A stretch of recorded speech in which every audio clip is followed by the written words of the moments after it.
మిత్రులారా, నేను మీ బట్ట శివన్న. ఎస్ మీడియాకు స్వాగతం. వాళ్ళ మార్నింగ్ న్యూస్ లో భాగంగా ఆంధ్రజ్యోతి, సాక్షి, ఈనాడు మెయిన్ ఎడిషన్ లో ఏ వార్త వచ్చిన విషయాన్ని తెలుసుకున్నాం. దయచేసి ఎస్ మీడియాను సబ్స్క్రైబ్ చేయండి, షేర్ చేయండి, లైక్ చేయండి. 100% లైక్ చేయడం ద్వారా అధిక మందికి షేర్ అవుతున్న విషయాన్ని తెలియజేస్తున్నాం. మిత్రులారా, ఈ రాష్ట్రంలో ఏదైనా మహనీయ ఆశయాల కోసం పనిచేస్తున్న ఛానల్ ఏదైనా ఉందంటే అది ఎస్ మీడియాని. దయచేసి దీన్ని ముందు అనేక అంశాల మీద మాట్లాడే ప్రయత్నం చేస్తాం. మొదటగా మార్నింగ్ న్యూస్ని మొదలు పెట్టడం జరిగింది. దయచేసి నన్ను సపోర్ట్ చేస్తే 100% మీరు అనుకున్న అన్ని వార్తలు వస్తాయనే విషయాన్ని తెలియజేస్తున్నాం. మిత్రులారా, మొదటగా సాక్షి దినపత్రికలో ప్రధాన వార్తలు చూసే ప్రయత్నం చేద్దాం. మిత్రులారా, మావోళ్ళు లొంగిపోవాలి, జనజీవన స్రవంతిలో కలిసి దేశాభివృద్ధికి భాగస్వామ్యం కావాలని చెప్పి ముఖ్యమంత్రి రేవంత్ రెడ్డి పిలుపునిచ్చడం జరిగింది. నిన్న ఏదైతే పోలీసుల సంస్కరణ దినోత్సవ సందర్భంగా ముఖ్యమంత్రి రేవంత్ రెడ్డి పాల్గొని మావోయిస్టులందరూ లొంగిపోయి ఈ దేశ అభివృద్ధిలో పాల్గొనాలని చెప్పి పిలుపునివ్వడం జరిగింది. మిత్రులారా, దానికి సంబంధించిన వార్త చూసే ప్రయత్నం చేద్దాం. రాష్ట్రంలో తీవ్రవాదులు, ఉగ్రవాదులు, మతతత్వ నేరాలు పెరగకుండా పోలీసులు కృషి బేష్ అని చెప్పి అనడం జరిగింది. నిబద్ధతతో పనిచేసే అధికారులకు ప్రభుత్వం గుర్తిస్తుందని, అమరుల కుటుంబానికి అండగా ఉంటుందని సీఎం అన్నాడు.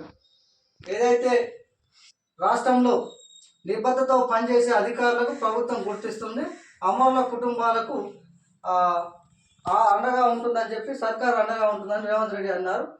పోలీసుల అమరుల స్మరణ కార్యక్రమానికి హాజరు.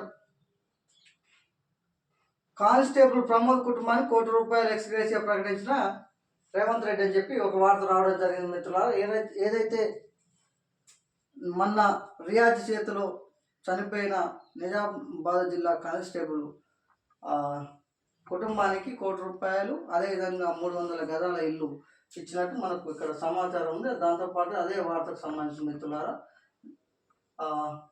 దాని సందర్భంగా ఆ కార్యక్రమంలో పాల్గొన్న సందర్భంగా ఏమనంటే మావోయిస్టులు లొంగిపోవాల్సిన అవసరం ఉంది, నిబద్ధతతో నిజంగా జనం కోసం పనిచేస్తే ప్రతి అధికారిని ఆదుకుంటామని చెప్పి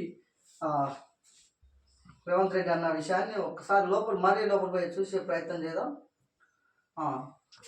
ఆయుధం లేకుండానే యుద్ధానికి, శాంతి భద్రత కాపాడంలో కానిస్టేబుల్దే కీలక పాత్ర. ఫ్రెండ్లీ పోలీస్తో కానిస్టేబుల్ దూరమైన ఆయుధాలు. తాజాగా నిజామాబాద్లో ఓ దొంగ చేతికి కన్నుమూసిన కానిస్టేబుల్ ప్రమోద్ అని చెప్పి ఒక వార్త రావడం జరిగింది. వాస్తవానికి కూడా పోలీసులైనా, పాలక వర్గాలైనా, ఎవరు మానవ హక్కుల సంఘాలైనా 100% ఏమంటున్నాం అంటే 100% రౌడీ షీటర్లు ఎవరైనా ఉంటే వాళ్ళను ఏ విధంగా చట్టం ఫ్రెండ్లీ పోలీసింగ్ అంటే ఓన్లీ సామాన్యుడికి మాత్రమే ఫ్రెండ్లీ పోలీసింగ్ ఉండాలి తప్ప ఎప్పటికీ అదే ఫ్రెండ్లీ పోలీసింగ్ యాక్ట్ను పెట్టుకొని రౌడీ షీటర్లకు కూడా అదే యాక్ట్ వర్తిస్తుందంటే అది సాధ్యమయ్యే పనిగా పెట్టుకోవద్దు. ఎందుకంటే దయచేసి ఇంకో ప్రమోద్ లాంటి కుటుంబాలను ఎవరు ఆదుకోవాల్సిన అవసరం ఉంది. వాళ్ళు ప్రజాసేవ, ఇప్పుడు ప్రజలకు సేవ చేయడానికి వాళ్ళు ఫ్రెండ్లీ పోలీసింగ్ యాక్ట్లో భాగంగా ఆయన ఒక్క కర్ర కూడా తీసుకోకపోకుండా ఆయన కాడికి వేయండు. ఇప్పుడు వాళ్ళు చనిపోయారు. ఆ కుటుంబానికి బాధ్యులు ఎవరు? 100% ఫ్రెండ్లీ పోలీసింగ్ అనేది దయచేసి మానవ హక్కుల సంఘాలైనా ఇంకెవరైనా రియాజ్ లాంటి రౌడీ షీటర్లకు సపోర్ట్ చేయాల్సిన అవసరం లేదు. ఎందుకు లేదంటే వాళ్ళు నిజంగా ఈ సమాజ శ్రేయస్సు కోరుకున్న వాళ్ళైతే 1-2 నేరాలలో వాళ్ళ పౌరత్వంలో మార్పు రావాలి. వాస్తవానికి కూడా రౌడీ షీట్ ఓపెన్ చేసిన దాకా ఉన్నారంటే వాళ్ళే ఎంతవరకు ఈ సమాజానికి అవసరం అనేది కూడా అర్థం చేసుకోవాల్సిన అవసరం ఉంది. మిత్రులారా, అసలు వాళ్ళకి అవసరం కూడా లేదు. ఎవరైతే ప్రమోద్ ఉన్నాడో, మన చనిపోయిన ప్రమోద్ కుటుంబానికంటే ₹1,00,00,000 300 గజాలు ఇచ్చినట్టు తెలుస్తుంది. ఏమంటారంటే ఈ ఫ్రెండ్లీ పోలీసింగ్ వల్ల శాంతి భద్రత కాపాడాలను కీలక పాత్ర పోషిస్తున్నారని చెప్పి డిఐజీ మన అన్నాడు. ఫ్రెండ్లీ పోలీసింగ్ వల్ల మా కాడున్న ఆయుధాలు పోయినాయి అని చెప్తున్నాను. కానిస్టేబుల్ నుంచి ఆయుధాలు అంటే వాస్తవానికి కూడా ఫ్రెండ్లీ పోలీసింగ్ వల్ల చాలా మేలు జరుగుతుంది. 1-2 ఇలాంటి సంఘటన వల్ల చాలా ఇబ్బంది పడాల్సిన పరిస్థితి ఉంది. మిత్రులారా, దానికి సంబంధించింది. ఎనీవే, ఇది రియాజ్కి ఎవరు సపోర్ట్ చేయాల్సిన అవసరం లేదు. దయచేసి మిత్రులారా, మావోయిస్టు ఉద్యమాన్ని అజ్ఞాత నాయకులు జనజీవన స్రవంతిలో కలవాలని ముఖ్యమంత్రి రేవంత్ రెడ్డి విజ్ఞప్తి చేశారు. ఇటీవల కొందరు మావోయిస్టు కీలక నాయకులు లొంగిపోయిన విషయం అందరికీ తెలిసి మిగిలిన మావోయిస్టులు కూడా జనజీవన స్రవంతిలో కలిసి ఆ దేశాభివృద్ధిలో భాగస్వామ్యం కావాలని పిలుపునిచ్చారు. ప్రజా సంక్షేమం పట్ల నిబద్ధతతో పనిచేసే అధికారులను కృషిని తమ ప్రభుత్వం గుర్తిస్తుందన్నారు. మంగళవారం గోషామాల్ స్టేడియంలో నిర్వహించిన అమరవీరుల స్మరణ సభలో కార్యక్రమం ఆయన ప్రసంగించారు. తీవ్రవాదం, మావోయిస్టు కార్యకలాపాలు గతంలో రాష్ట్రంలో విస్తృతంగా జరిగేవి. పోలీసుల కృషితో ఇప్పుడు దాదాపు పోయాయని గ్రేహౌండ్స్ కమాండోస్ సందీప్, శ్రీధర్, పవన్ కళ్యాణ్ సంఘ విద్రోహ శక్తులతో పోరాడుతూ అమరును పొందారని అసిస్టెంట్ కమాండెంట్ భానోత్ జోహార్లు, నల్గొండ కానిస్టేబుల్ బి సైదులు విధి నిర్వహణలో మరణించారని 3 రోజుల క్రిందట నిజామాబాద్లో సిసిఎస్ కానిస్టేబుల్ ప్రమోద్ విధి నిర్వహణలో వీరమరణం పొందారని, అతని భార్య ప్రణీతకు చిన్న వయసులో తండ్రిని కోల్పోయిన 3 కుమారులకు వారి కుటుంబ సభ్యులకు అండగా ఉంటుందని ₹1 ex gratia Pramod last run salary అతని పదవి విరమణ సమయం వరకు కుటుంబానికి ఇవ్వడం జరుగుతుందని చెప్పి ఒక వార్త రావడం జరిగింది. మిత్రులారా, ఏదైతే గతంలో మరణించిన వాళ్ళని స్మరించుకుంటూ అదేవిధంగా ప్రమోద్ ఎవరైతే ఉన్నారో ఆయన గత నెల శాలరీతో పాటు ఆయన శాశ్వత శాలరీ కూడా ఇవ్వడం జరిగిందంట మిత్రులారా. దానికి సంబంధించిన ₹1 కూడా ఎక్స్గ్రేషియా ఇస్తుందని చెప్పి అనడం జరిగింది. దానికి సంబంధించిన వార్త మిత్రులారా. మరో వార్త చూసే ప్రయత్నం చేద్దాం.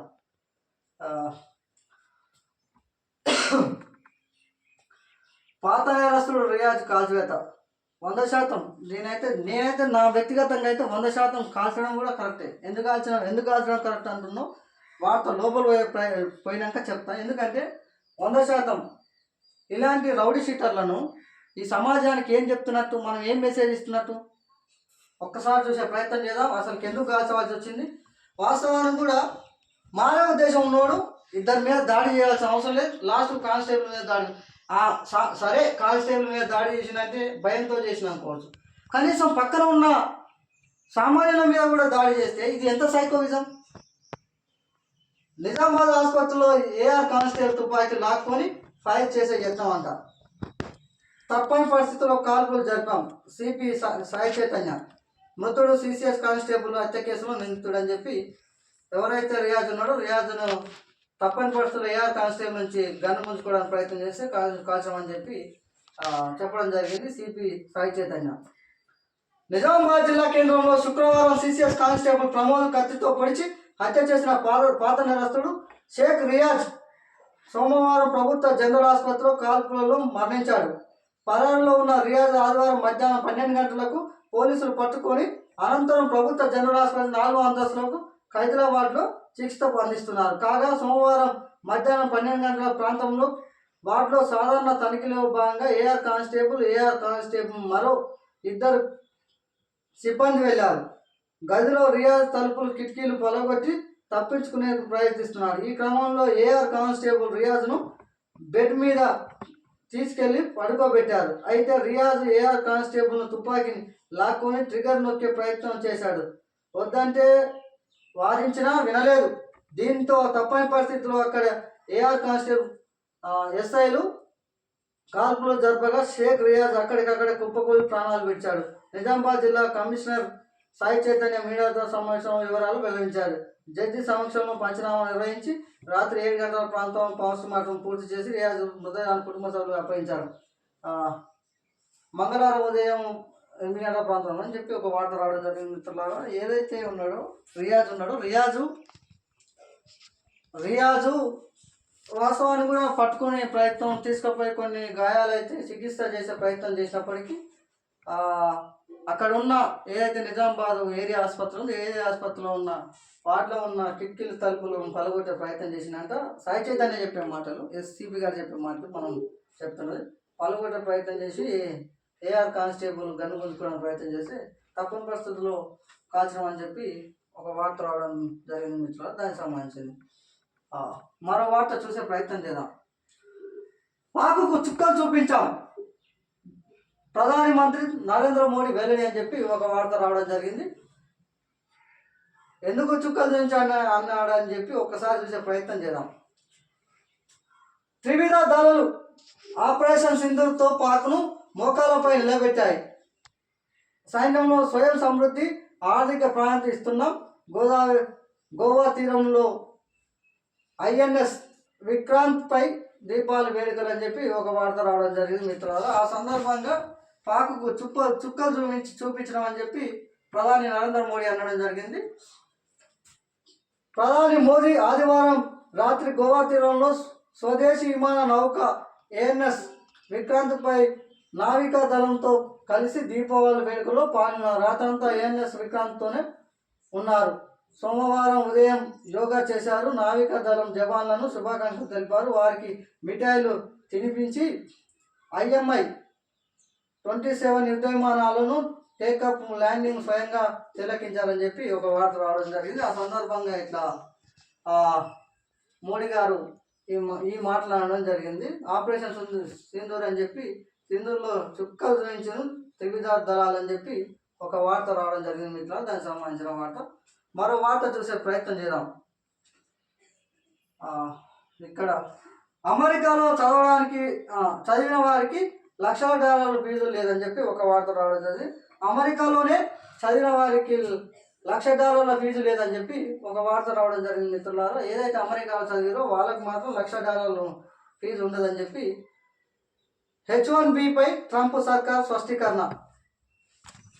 H-1B వీసా దరఖాస్తుదారులపై ఒకేసారి $1,00,000 ఫీజులు గుదబండగా పడేసిన ట్రంప్ సర్కారు హఠాత్తుగా ఒక వర్గం వారికి మాత్రం లాభంగా చేకూర్చేలా నిర్ణయం తీసుకుంది.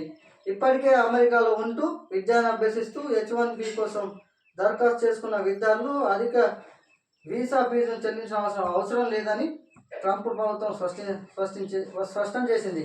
ఇప్పటికే అమెరికాలో పలు రంగాలలో సంస్థలో పనిచేసిన విదేశీయులను దరఖాస్తులు సైతం $1,00,000 మినహాయింపు వర్తిస్తుందని చెప్పి ఒక ప్రకటన చేసిందంట. ఏదైతే ఇప్పటి వరకు ఆల్రెడీ అమెరికాలో చదువుకున్న వారికి H-1B వీసా మీద $1,00,000 కట్టవలసిన అవసరం లేదు విద్య కోసం అని చెప్పి ఒక వార్త రావడం జరిగింది. దానికి సంబంధించింది హఠాత్తుగా ఈ నిర్ణయం తీసుకుందని చెప్పి. బంగారం వెండి క్రాష్ 6.3% పతనం పసిడి 8.7% కుప్పకూలిన వెండి అని చెప్పి బంగారం ధర తగ్గినట్టు ఒక వార్త రావడం జరిగింది. కొద్ది నెలలుగా అప్రహతంగా పెరుగుతూ వస్తున్న బంగారం వెండి ధరలు ఉన్నట్టు ఉండి కుప్పకూలాయి. అంతర్జాతీయ మార్కెట్లో 12 ఏళ్లలో ఇదే విధంగా పసిడి 31.1 గ్రాములు 6.1% పతనం కాగా వెండి మాత్రం 2001 తదుపరి 8.1% పడిపోయిందని చెప్పి ఒక వార్త రావడం జరిగింది. మిత్రులారా, బంగారం రేటు దిగినట్టు ఒక వార్త మనం చూడడం జరుగుతుంది. దానికి సంబంధించింది మరో పత్రిక చూసే ప్రయత్నం చేద్దాం. మిత్రులారా, 100% ఎస్ మీడియాను సబ్స్క్రైబ్ చేయండి, షేర్ చేయండి. నాణ్యమైన వార్తలు మాత్రమే ఎస్ మీడియా అందిస్తుందన్న విషయాన్ని తెలియజేస్తున్నాను. మిత్రులారా, దయచేసి నాకు సపోర్ట్ చేస్తారని ఆశిస్తున్నా. ఏదైతే సాక్షులు అన్నాడో అదే వార్త మళ్ళీ దీంట్లో రావడం జరిగింది. మావోయిస్టులు లొంగిపోవాలి, జనజీవనతో కలిసి దేశాభివృద్ధికి భాగస్వామ్యం కావాలని చెప్పి సాక్షులు ఏదైతే వార్త వచ్చిందో ఈనాడులో కూడా అదే అది ఆంధ్రజ్యోతిలో కూడా అదే వార్త రావడం జరిగింది. మిత్రులారా, దానికి సంబంధించింది మనం ఏదైతే అమెరికాకు సంబంధించిన విద్యార్థుల సంబంధించిన వార్త ఇక్కడ రావడం జరిగింది.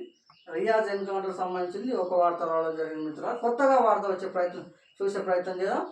రైతులకు రబీ షాకు, చైనా ఎగుమతులకు నిలిపివేత, పెరుగునున్న ఎరువుల ధరలు, యూరియా DAP ఎరువులతో 90% చైనా నుంచి అని చెప్పి ఒక వార్త రావడం జరిగింది. రబీలో రైతుల కంటే చైనా ఎగుమతి చేసే ఏదైతే యూరియా DAP ఉన్నదో దాన్ని నిలిపివేసే పనిలో ఉందంటే చైనా 90% అక్కడి నుంచే మనకు ఎరువులు వస్తున్నాయని చెప్పి ఒక వార్త రావడం జరిగింది. మిత్రులు, దానికి సంబంధించింది నేతలంతా అక్కడే, జూబ్లీస్ ప్రధాన పార్టీలు మొహరింపు అని చెప్పి ఏదైతే జూబ్లీ ఎలక్షన్లు ఉన్నాయో ఆ జూబ్లీ ఎలక్షన్లో భాగంగా నేతలంతా పోయి అక్కడనే ఉన్నారంటే అక్కడనే స్టార్ క్యాంపెయినర్లు ముఖ్యమంత్రి ఎమ్మెల్యేల నుంచి మొదలు సామాన్య కార్యకర్తల నుంచి మొదలు పెట్టుకుంటే ఎమ్మెల్యే MP మినిస్టర్లు కేంద్ర మంత్రులతో సహా అక్కడనే తిరుగుతారంట.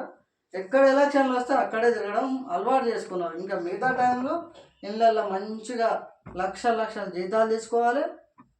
ఎవరైనా పోతే సార్ వన్నాడు రాకూరని చెప్పి పిఏలతో చెప్పించాలి. నిన్న మనం ఒక వీడియో చూసినాం. మిత్రులారా, చాలా ఆవేదన. వాస్తవానికి కూడా నిజంగా చాలామంది ఎమ్మెల్యేలు పోయి కలుద్దామంటే పిఏలు లేడు ఆయన అనుచరగలం ఉంటుంది, చోటా మోటా లీడర్ రాలేదు సార్ వెళ్ళిపో అని చెప్పి.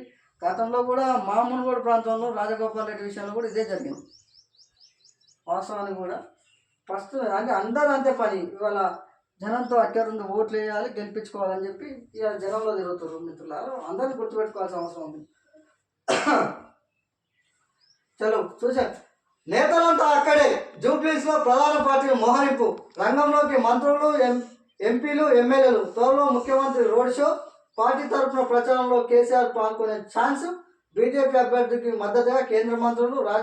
యూపీ, రాజస్థాన్ సీఎంలు వచ్చే అవకాశం. రసవత్తరంగా మారనున్న ఉప ఎన్నిక ప్రచారం అని చెప్పి ఒక వార్త రావడం జరిగింది మిత్రులారా. ఉప ఎన్నిక ప్రచారం రసవత్తరంగా మారుతుంది. ఈ ఎన్నికల ఫలితం వచ్చే జిహెచ్ఎంసీ ఎన్నికల్లో ఉంటుందని అంచనా వేయనున్నది.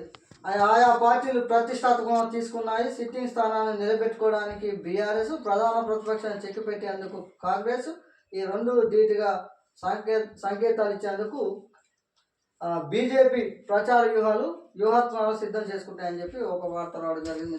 ఎవరైతే ఎమ్మెల్యేలు, ఎంపీలు, దాంతోపాటు ముఖ్యమంత్రి కూడా రోడ్ షో ఉండేదంటే ఇంకా బీజేపీ ఇంకా ఒక అడుగు ముందుకేసి యూపీ, రాజస్థాన్ సీఎంలను కూడా తీసుకొచ్చి ప్రచారం చేసే ప్రయత్నంలో ఉందంట మిత్రులారా. దానికి సంబంధించి కాంగ్రెస్ నాయకులు బహాబాయ్ ఓటర్ జాబితాపై ఇద్దరు నేతల ఘర్షణ. రహమత్ నగర్లో డివిజన్లో ఒక వాతావరణం అని చెప్పి ఎవరైతే కాంగ్రెస్ నాయకులు ఎప్పుడు అదే పని అది వాళ్ళ పని అది. పంపకాల కాడ తేడొచ్చిందో మరి ఏడు తేడొచ్చిందో ఇక కొట్టుకోకపోతే ఏం చేస్తారు, అదే పనిలో ఉంటారు వాళ్ళు. జనం సేవ చేసే కాడ ఇట్లా కొట్టుకోవాలి, బహాబాయికి ఇట్లా అక్కడ ఉండరు ఏ లీడర్ అయినా.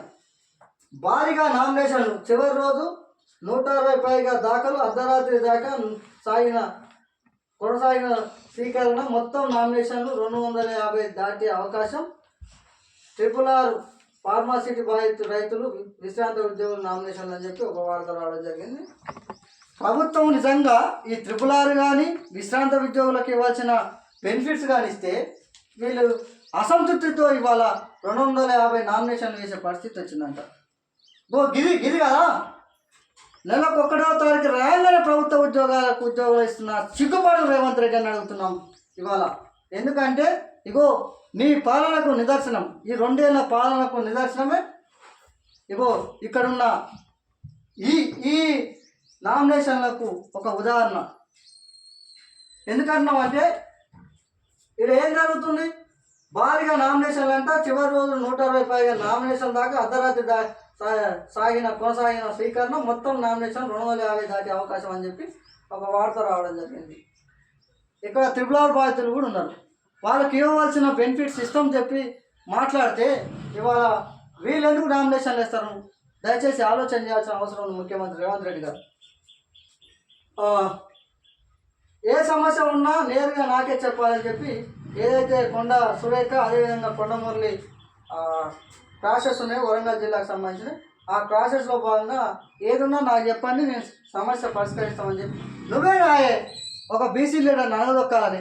ఇవాళ బీసీ లీడర్ ఇంటర్వ్యూ అని చెప్పి ఇప్పుడు నేను చెప్పినట్టు ఇంటర్వ్యూ అయితేనే నాకు నేరుగా చెప్పాలంటే అర్థం ఏంటంటే నేను చెప్పినట్టు మీరు వినాలి బిడ్డ, లేకుంటే మీకు ఇట్లుండదని చెప్పి హెచ్చరించడం అన్నట్టు. ఏ సమస్య ఉన్నా నేరుగా నాకే చెప్పాలంటే నేను ఒక రెడ్డిని, నేను చెప్పినట్టే వినాలి బీసీలు. బిడ్డ ఉట్టిగా మళ్ళీ మీరే మాట్లాడతారా, మీరు మునగాలని చెప్పే ప్రయత్నం.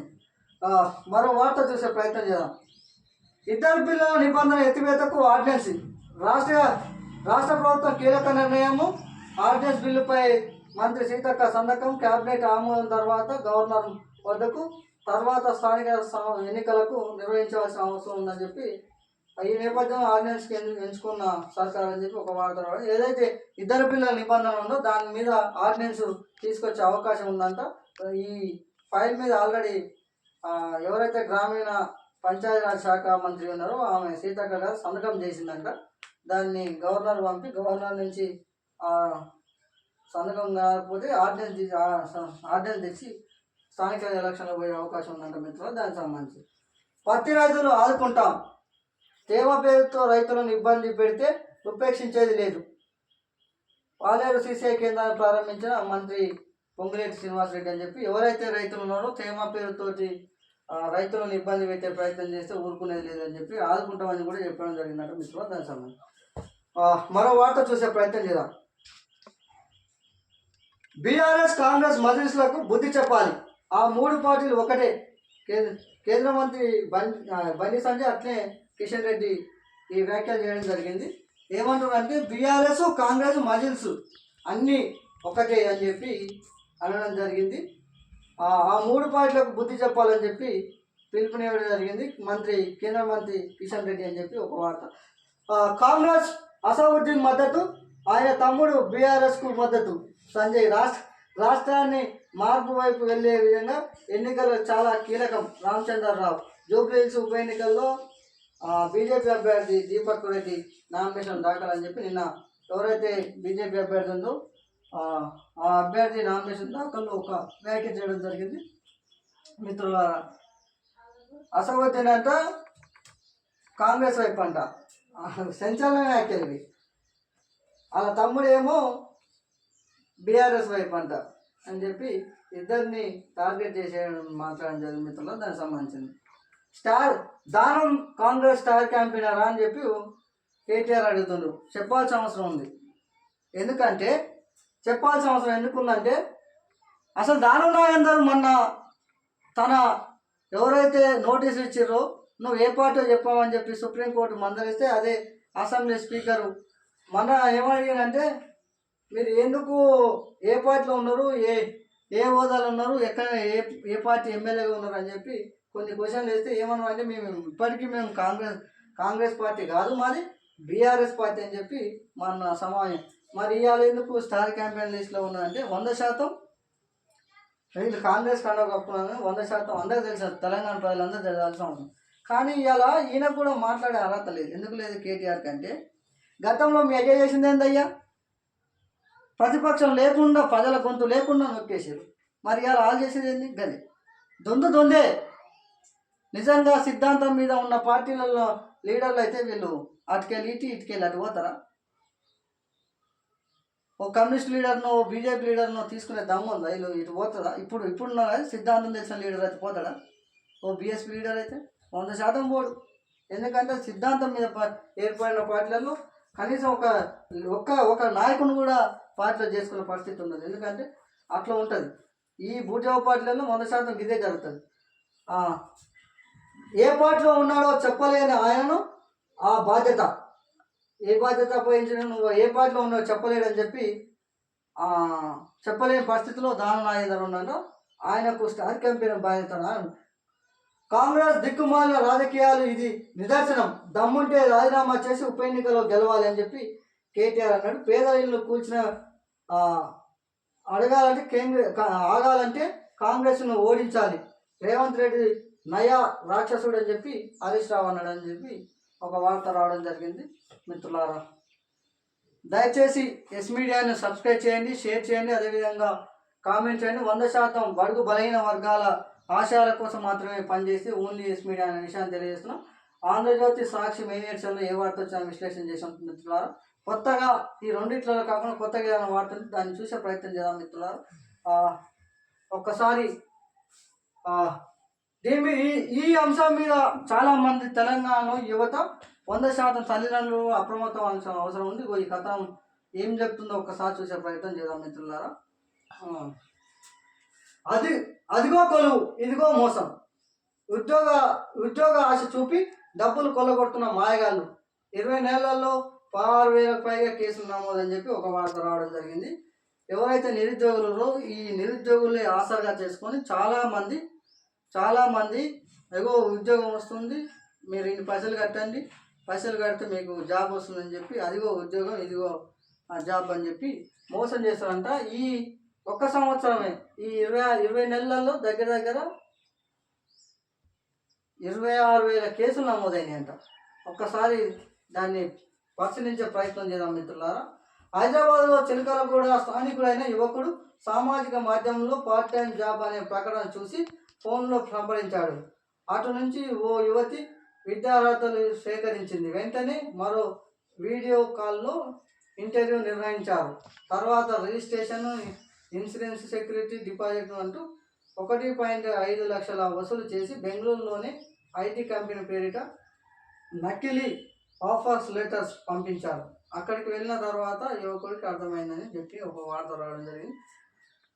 ఒక చిలకలగూడలో ఉండే ఒక యువకుడు అంతా పార్ట్ టైం జాబ్ కోసం అని చెప్పి ఏదో యాడ్లో చూసిండో ఇంకేళ్ళలో చూసిండంట. చూసి ఫోన్ చేసి మాట్లాడిందంట. ఫోన్ చేసి మాట్లాడితే అక్కడికి వెళ్ళి ఒక యువత మాట్లాడి తర్వాత వీడియో కాన్ఫరెన్స్లోనే ఏదైతే ఇంటర్వ్యూ ఉంటుందో ఇంటర్వ్యూ చేసి రెజ్యూమ్ కూడా అన్నీ చూసిరంటే చూసి మీకు ఆల్రెడీ ఆడ జాబ్ వచ్చింది, మీరు 1,50,000 కడితే మీకు జాబ్ వస్తుందని చెప్పి పోతే ఆడిపోతే జాబు లేదు, గీబు లేదు, గయాబ్. చూసే ప్రయత్నం చేయాలి. ఇంకా మిగతా ఏం జరుగుతుందో రాష్ట్రంలో ఇంకేమైనా మోసాలు. ఇంజనీరింగ్, ఎంబీఏ, ఎంసీఏ, ఫార్మా కోర్సులు పూర్తి చేసిన ఎంతోమంది తల్లిదండ్రులు భారంగా కాకూడదనే ఉద్దేశంతో అవకాశాల కోసం ప్రయత్నిస్తున్నారు. ఈ ప్రయత్నంలో ఉపాధి ఉద్యోగ అవకాశాలు కల్పించే ప్రకటనలు ఆకర్షితులై మోసపోతున్నారు. ఇటీవల తెలంగాణలో ఆన్లైన్, ఆఫ్లైన్ ఉద్యోగ అవకాశాల పేరుతో ఏటేటా పెరుగుతున్న కేసులు ఆందోళన కలిగిస్తున్నాయి. హైదరాబాద్లో సైబర్ నేరగాళ్ళు పోలీసులు అరెస్ట్ చేసే 61 మంది మోసగాళ్లను, 25 మంది పార్ట్ టైం ఉద్యోగుల పేరుతో యువతలను వంచిన వారు కావడం గమనార్హం అని చెప్పి ఒక వార్త రావడం జరిగింది మిత్రులారా. ఇలా నమ్మించి అలా వంచేస్తారు. సైబర్ ముఠాలు జాబ్ పోర్టల్స్ నుంచి ఉద్యోగ సమాచారం సేకరించి ఈమెయిల్ ద్వారా, వాట్సాప్ల ద్వారా సంప్రదింపులు వివరాలు నింపని చెప్పి ఒక వార్త రావడం జరిగింది మిత్రులారా. వాస్తవాన్ని కూడా తల్లిదండ్రులు చాలా డబ్బులు పెట్టి చదివిపించి నా పిల్లగాడు ఇంజనీరింగో, డాక్టరో, ఫార్మసీలో ఏదో ఒక ఉద్యోగం చేయాలని చెప్పి ఏదో తమ ఉన్న పరిస్థితులన్నింటినీ దారపోసి చదివిపిస్తున్నారు. మళ్ళీ ఈ ప్రభుత్వాలు నిజంగా చిత్తశుద్ధి ఉంటే ప్రతి ఒక్కరికి ఉద్యోగ అవకాశాలు కల్పించవచ్చు. 100% చెప్తున్నాక ప్రైవేట్ రంగంలో, ప్రభుత్వ రంగంలో 100% కల్పించవచ్చు. కానీ చేతగాని ప్రభుత్వాలు ఆ చదువుడు ఒక ఎత్తు అయితే ఈ ఇంజనీరింగ్ కాలేజీలు, ఈ ఫార్మసీ కాలేజీలు ఏం చేస్తున్నాయంటే నాణ్యమైన విద్యను అందించకపోవడం వల్ల ఇవాళ అనేక మంది పట్టాలు పట్టుకొని బయట తిరుగుతున్నారు. దాన్నే ఆసరా చేసుకొని ఈ దొంగ నా కొడుకులు ఇంకో దండం మొదలుపెట్టారు. మొత్తం ఇక్కడ ఇంజనీరింగ్ కాలేజీలు మోసం చేస్తున్నాయంటే దాంతోపాటు బయటకు వచ్చినాక బయట కూడా మోసం. దానివల్ల ఇటువంటి వాళ్ళంతా ప్రభుత్వాలు నిజంగా చిత్తశుద్ధి ఉంటే విద్యను, ఉపాధిని ఎట్లయినా ఇవ్వగలిగితే, వైద్యాన్ని ఇవ్వగలిగితే మీ పథకాలు పనికి మళ్ళీ పథకాలు ఎవరు తీసుకోవడం విషయాన్ని మరోసారి చెప్పాలనుకుంటున్నాను మిత్రులారా. ఎవరైనా ఇలాంటి మోసాలకు బలి కావద్దని దయచేసి ఇటువంటి విషయంలో అప్రమత్తంగా ఉండాలని తెలియజేస్తున్నాను మిత్రులారా. మరో వార్త చూసే ప్రయత్నం చేద్దాం. కొత్తగా ఏముంది, ఇది నామినేషన్ సంబంధించి కిషన్ రెడ్డి గతంలో చెప్పిన వ్యాఖ్యలు. ఇది కానిస్టేబుల్ హత్యకు సంబంధించింది. ఇది ఏదైతే మోస్ట్ లొంగిపోవాలని చెప్పి అక్కడ కథ, ఇది చట్టాలు గౌరవించే వరకు ఎప్పుడు లొంగిపోసింది అని ఒక వార్త రావడం జరిగింది మిత్రులారా. ఇంకేమున్నది, అమెరికాకు సంబంధించిన విద్యార్థులకు సంబంధించిన ఒక వార్త, కొత్తగా ఒక వార్త వచ్చింది, చూద్దాం. ప్రజా ఆరోగ్యం గాజులకు వదిలేశారని చెప్పి ఎవరంటారంటే కేటీఆర్ అంటున్నాడు. ఏమంటున్నంటే ప్రజా ఆరోగ్యాన్ని గాలికి వదిలేశారంట. ఎందుకు వదిలేశారనే విషయాన్ని ఒక్కసారి చూసే ప్రయత్నం చేద్దాం మిత్రులారా. బస్తీ దవాఖాన బాటలో కేటీఆర్, హరీష్ రావు విమర్శ. రోగుల సమస్యలు అడిగి తెలుసుకున్న భారత ప్రజాప్రతినిధులు అని చెప్పి ఒక వార్త రావడం జరిగింది మిత్రులారా. ఏదైతే కేసీఆర్ వ్యాయామంలో తీసుకొచ్చిన బస్తీ దవాఖానాలను గాలికి వదిలేశారంటే ఎందుకంటుందంటే వాస్తవాన్ని కూడా నిన్న ఒక వీడియో చూడడం జరిగింది మిత్రులారా. 5-6 నెలల నుంచి కాంట్రాక్ట్ బేసిక్ సంబంధించిన జీతాలు పడట్లేదంట. మరి జీతాలు పడకుంటే వాళ్ళు ఉద్యోగాలు ఎట్లా చేయాలి, వాళ్ళ పిల్లలు ఎట్లా చదవాలి, వాళ్ళ పిల్లల చదువులు ఎట్లా కావాలి, రెంట్లు ఎట్లా కావాలి.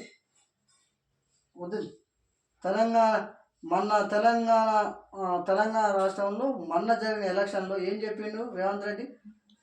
ప్రతి ఉద్యోగికి 1 తారీఖు రాగానే టంగు అనే పైసలు పడతాయని చెప్పిండు. ఇవాళ అనేక కాంట్రాక్ట్ బేసిక్ అనేక మంది ఇవాళ అంటే అన్ని రంగాలలో, కాంట్రాక్ట్ రంగం అన్ని రంగాలలో ఇదే పరిస్థితి ఉంది. దయచేసి సేవ చేసే వాళ్ళకు 100% మీరు మీ బాధ్యత ఏంది. మీకు ఇవాళ అనేక మార్పులు వైద్యం మీద, విద్య మీద అంత ఖర్చు పెడతాం, ఇంత ఖర్చు పెడుతున్నాం, ప్రజా ఆరోగ్యం మీద ఇంత ఖర్చు పెడతాం అన్నాం. కానీ కనీసం ఈ సేవ చేసేటోళ్ళ కన్నా ఉద్యోగాలు సరైన టైం చేయాలని విజ్ఞప్తి చేస్తున్నాం మిత్రులారా. తెలంగాణ రాష్ట్ర ముఖ్యమంత్రి కూడా దీన్ని డిమాండ్ చేయాల్సిన అవసరం ఉంది మనం. ఎందుకంటే వాళ్ళు మనకు సేవ చేస్తారు. ఇంకో వార్త చూసే ప్రయత్నం చేద్దాం. తట్టడి మట్టి తవ్వలేదు, ఒప్పందం జరిగి 2 ఏళ్ళు అయినా ఎలాంటి పని చేయలేదు. గుత్తదారులు అచ్చంపేట ఎత్తిపోతలకు శ్రీశైలం నీటిని తీసుకురావాలని సర్కారు నిర్ణయం. ఇందుకు అదనంగా 773 కోట్ల వ్యయమవుతుందని అంచనా. ఈ పనులను తనకే అప్పగించాలని చెప్పి ప్రభుత్వంపై గుత్తేదారు ఒత్తిడి అని చెప్పి ఒక వార్త రావడం జరిగింది. 2 సంవత్సరాలు అవుతుందంట. ఏదైతే అచ్చంపేట ఎత్తిపోతల పథకం ఉందో దానికి సంబంధించి తట్టెడు మన్ను కూడా చేయలేదంట. మళ్ళీ ఇప్పుడు ఏమంటుండంట, దీనికి అదనంగా ఎంత 773 కోట్లు అంట, అదనంగా ఇప్పుడు మళ్ళీ నేనే చేస్తా అని చెప్పి ప్రభుత్వం మీద ఒత్తిడి చేస్తుందంటారు. ఒక్కసారి ఆ వార్తను చూసే ప్రయత్నం చేద్దాం మిత్రులారా. ఆ ఎత్తిపోతల పథకం పనికి సంబంధించిన ఒప్పందం జరిగి 2 ఏళ్ళు అయింది. ఇప్పటి వరకు తట్టెడు మట్టి తవ్వలేదు. 2 ఏళ్ళు అయినా ఎలాంటి పని చేయలేదు గుత్తేదారు. ఇప్పుడు ఆ పథకం ఎత్తిపోతల పోసే ప్రాంతం మారడంతో అదనంగా చేపట్టే 773 కోట్ల పనులు కూడా టెండర్లు లేకుండా తనకే ఇవ్వాలని చెప్పి ప్రభుత్వంపై ఒత్తిడి చేస్తున్నట్టు తెలిసింది. నీటిపారుదల శాఖ అధికారులు కూడా దీనిపై సానుకూలంగా కసరత్తు చేస్తున్నట్టు సమాచారం. ఇందుకు సంబంధించిన వివరాలు ఇంకేందుకై శాతగానానికి మళ్ళీ రెండో పెళ్ళి అన్నట్టు. ఆడనే దిక్కులేదు. ఆడ 2 ఏళ్ళు అవుతున్నా తట్టెడు మంది ఎత్తలేదంట. మళ్ళీ అదనంగా తీసుకునే పని కూడా ఈయనెందుకు, ఈమనగాడు ఉన్నాడు రాష్ట్రం మొత్తం. ఇంకో కొత్త పేరుతుంది బుద్ధి ఉండాలి. మళ్ళీ ఇంకా దానికి సానుకూలంగా అధికారులు పనిచేయడం అంటే. దయచేసి ఇంకో వార్త చూసే ప్రయత్నం చేద్దాం మిత్రులారా. అది అట్లుంటే ఇంకో వార్త, జపాన్ తొలి మహిళా ప్రధానిగా తకాయిచి అంట. ఇప్పటివరకు జపాన్లో ప్రధానిగా ఎవరు మహిళ కాలేదంట. దానికి సంబంధించింది తకాయిచి అని ఓ మహిళ ప్రధాని కాబోతుందని దానికి సంబంధించిన వార్త మిత్రులారా. దయచేసి ఒకటే చెప్పదలుచుకున్నా, 100% బహుజన గొంతుగా ఈ బుట్ట శివన్ ఉంటాడు. ఎస్ మీడియాను సబ్స్క్రైబ్ చేయండి, షేర్ చేయండి, అదేవిధంగా కామెంట్ చేయండి. బహుజన గొంతుకగా ఈ బుట్ట శివన్ ఉంటాడు. అందుకే మీరు నన్ను సపోర్ట్ చేస్తే అన్ని రకాల మీరు ఏవైతే వార్తలు ఊహిస్తున్నారో అన్ని రకాల వార్తల కోసం ప్రయత్నం జరుగుతుంది మిత్రులారా. దయచేసి నన్ను సపోర్ట్ చేసి 100% సబ్స్క్రైబ్ చేయండి. మీకు అండగా నేనుంటా, నాకు అండగా మీరు ఉండాలని కోరుకుంటూ సెలవు తీసుకుంటున్నాం మిత్రులారా.